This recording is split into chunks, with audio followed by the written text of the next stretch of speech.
On est arrivé en juillet 2005 dans cette maison et on a essayé de vivre au mieux dans cette maison à 4. Et on s'est rendu compte qu'il fallait modifier le deuxième étage puisque on avait un problème d'isolation et on avait un problème aussi dans la véranda d'isolation, de chauffage. C'était notre première observation. Quelles seront les possibilités de transformation et d'extension sur cette maison qui a à peu près une centaine d'années. Donc une maison en meulière dans un ensemble relativement homogène avec des maisons semblables dans la continuité de la rue. On lui a soumis ce qu'on voulait, c'est-à-dire qu'on voulait une grande pièce au rez-de-chaussée qui fasse cuisine, salle à manger, donc une extension. Et on voulait aussi que le deuxième étage, où c'était deux pièces qui étaient en fait en sous-pente, on voulait que ça devienne deux vraies chambres. Avec une salle de bain. Avec une pièce d'eau. Alors dans une première étape, nous avons vérifié les possibilités d'extension par rapport aux règles d'urbanisme. Et déjà, nous avions quelques orientations à leur proposer, avec la transformation de l'ancien garage qui était déjà devenu la salle à manger, que cet espace soit plus que doublé en surface.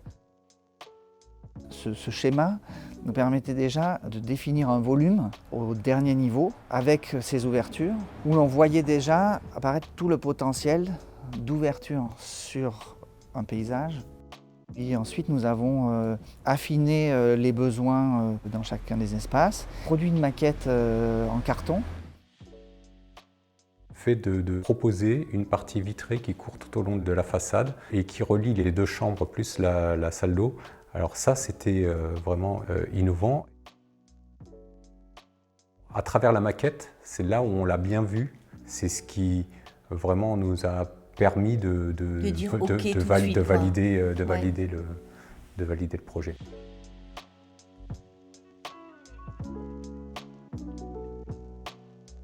La particularité de ce chantier sont des travaux en milieu occupé. C'est-à-dire que la famille continuait à habiter dans les lieux tout le temps des travaux. C'est pourquoi l'opération s'est faite en deux étapes.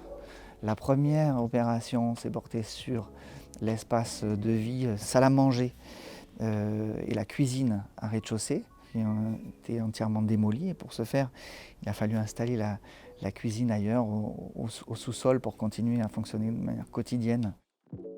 Ça a été un peu compliqué et là on a subi quoi. C'est là où on s'est rendu compte qu'on allait vivre dans un chantier. Et quand celui-ci a été presque entièrement terminé, nous avons pu installer un échafaudage qui permettait de retirer le toit existant et à ce moment-là se consacrer à la deuxième partie de la transformation qui portait sur le deuxième étage. Et on avait un chapiteau, un échafaudage qui passait par-dessus, et donc un échafaudage de quelque chose comme 12-13 mètres. Là, nous avons repris la construction, le gros œuvre, la maçonnerie, de manière à venir poser une nouvelle charpente qui a été ensuite couverte en zinc. À ce moment-là, l'ensemble était à l'abri et l'échafaudage a pu être retiré.